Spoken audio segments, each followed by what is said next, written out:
What is going on YouTube? And welcome back to my channel, JoJo Speaks. Thank y'all so much for joining me. This is Real Housewives of Potomac, Season 9, Episode 7 review. So I thought this was a pretty good episode. We start out with Mr. TJ and Miss Stacy. They're at Miss Stacy's little humble abode outside of her marriage home or her marital home.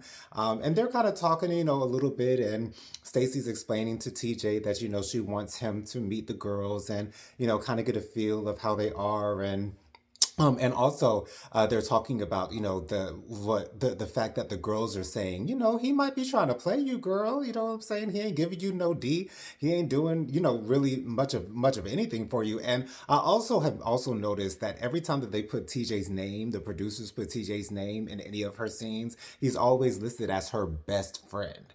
Now, when she introduces people to TJ, she always introduces him as her boyfriend or someone she's in a relationship with. Now, not exactly sure how true that is, but have a feeling. I have a feeling that with TJ being an actor and Stacey being the professional that she is, I'm sure that she's probably not paying him to act as her boyfriend, but maybe there was a mutual agreement between the two. You know what I'm saying? I'm trying to get myself out here, be visible for casting directors to see me and things of that nature. And you need a storyline because TJ is literally Stacey's storyline. He is her storyline. That's all that she has in this season. Because yes, she's supposedly a friend of Karen, but their interactions don't give me friend. But of course, that's how they set up all of the new housewives. Whenever whatever franchise they are on, whenever a new housewife comes into the mix, it's always as a friend of one of the existing housewives. So there is that, but I haven't decided yet whether TJ's trolling us about this whole him possibly his sexuality thing. Like I don't know. It's really up in the air. And I'm assuming he will not be at the reunion. First of all, because he's only a boyfriend of Stacey, and typically they don't have boyfriends on these reunions for these franchises. And also, if he does come to the reunion, Andy's going to grill the ever living heck out of TJ about his decision not to have any sex with her. But anyways, that's the most thing for TJ. Stacy says that Jazzy is having a little get together to celebrate her boyfriend winning the Super Bowl. Not exactly sure what's the point of that, but anyways, so Stacy wants TJ to come meet the girls at this event. So then we get excuse me. Then we get Giselle, Ashley, and Karen, and they want to check up on Karen because, according to the production, Karen is 7 days from her court date, and I'm surprised that we haven't heard any information concerning Karen's case since this was filmed earlier this year or possibly last year. The fact that we don't have any information on her case is very telling, I believe so. Or maybe they were able to keep it under wraps until the actual airing of the show. I'm not exactly sure, but they're checking up on Karen, as good friends do. Whether they're actually good friends of Karen or not is still up in the air. But anyways, they're checking on Karen, and this is a nice thing for them to do.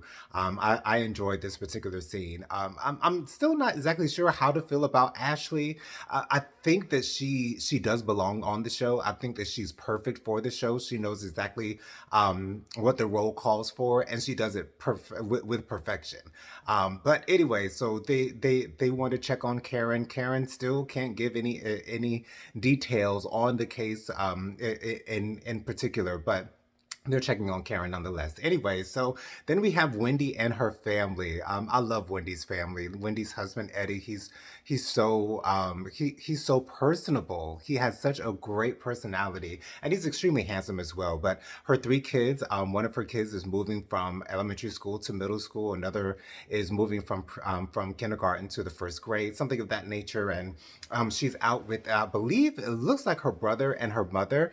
And her mother says, "I haven't gotten my allowance yet." And so, of course, Wendy immediately sends her mother her allowance. I don't know how to feel about Wendy's mother being so demanding. I don't know if she's putting on for the cameras just to kind of have this kind of act of her demanding her daughter give her, her allowance money. But I have a feeling that this is actually how Wendy's mother is on a regular basis. Um, that was a little off-putting, but they discussed the fact that Eddie's parents are coming to an event that Wendy is having, and Wendy's mother is really not happy about this. Yes, when Wendy told her a couple of episodes ago, I think it was the first episode, that she was inviting Eddie's parents. Eddie's parents apparently did not come to their wedding. They were not there for Eddie's graduation when he graduated college, and the relationship with Eddie's parents seems to be strained, not only with Eddie but especially with Wendy's family as well, and so that's a little bit disheartening to hear.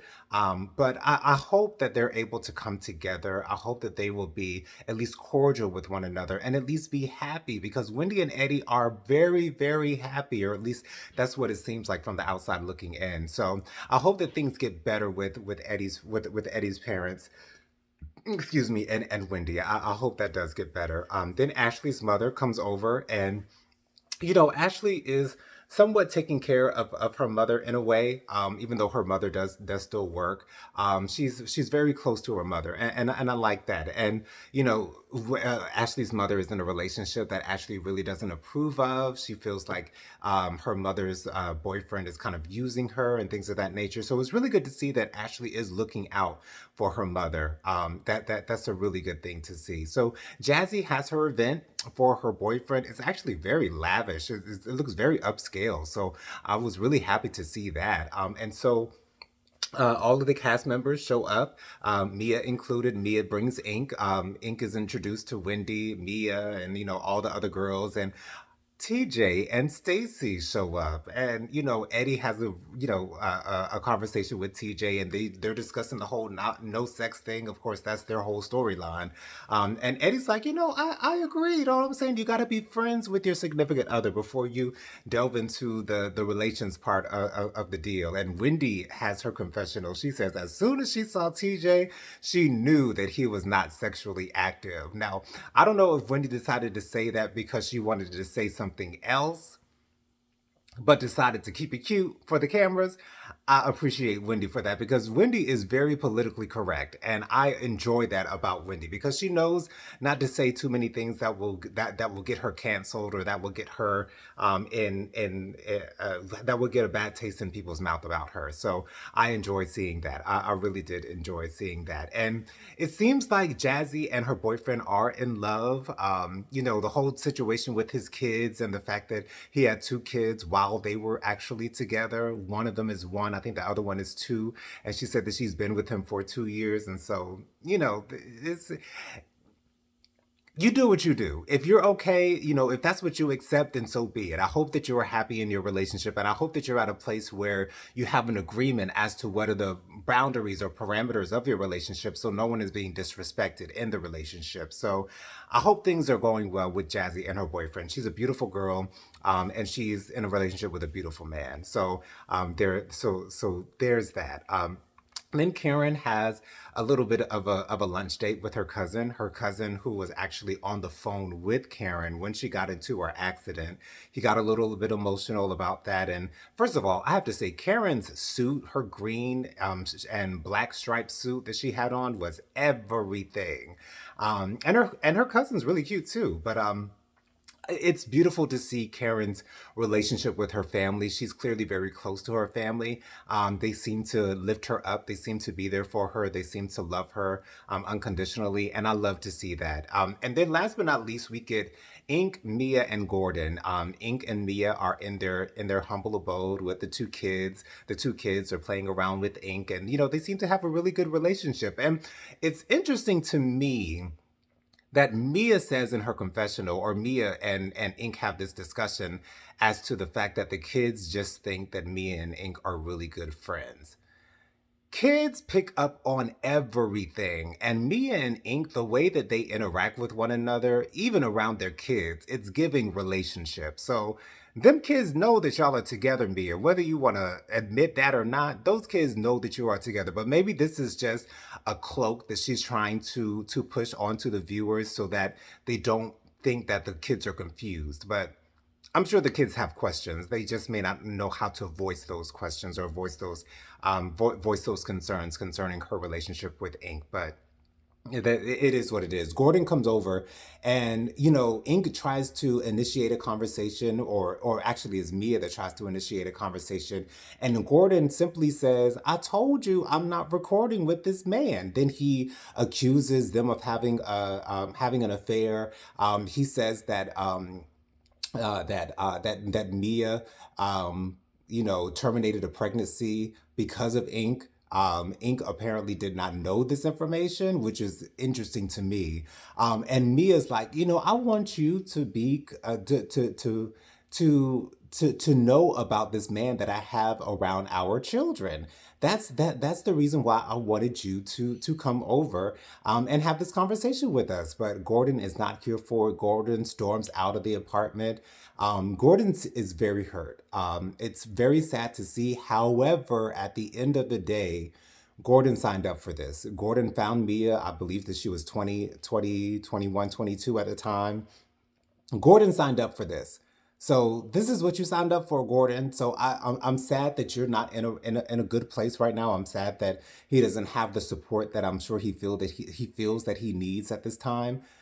But at the end of the day, he signed up for this. He found Mia at the strip club in Charlotte, and he was a very powerful, rich man at the time, and he got what he wanted. And this is what you signed up for, Gordon. This is what you got. You know what I'm saying? So it is what it is. We'll see where this storyline goes. I'm sure it will end with the paternity test eventually, because if we don't end it with the paternity test, it will be so anticlimactic, because you set this up in the first episode that, Gordon, that Ink wanted a paternity test for his son, for Mia's and Gordon's son. So we'll see what happens with that. I'm not sure exactly if the other girls will voice their opinions on TJ, maybe in an upcoming episode.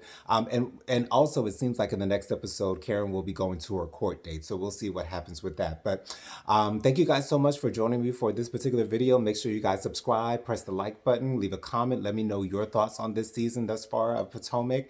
Also be sure to press the notification bell and share my videos with all your family and friends. Let everybody know JoJo Speaks is out here in these YouTube streets. Till next time, peace out, you guys.